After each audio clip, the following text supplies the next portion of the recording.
Okay, pray properly na.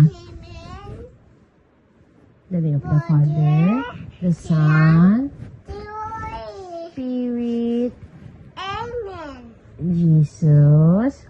It is Please keep us safe always. And, always. ano daw? Thank you, Jesus. Please keep us healthy and safe po palagi. Sorry po sa mga sins namin. Please protect Daddy. Always. Please keep Daddy safe always. Jesus, sabi mo. And Caleb. Who else? Mommy. Yaya. Who else?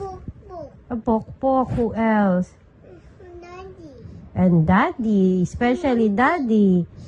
And Kuya Monchi. Thank you, Jesus. Amen.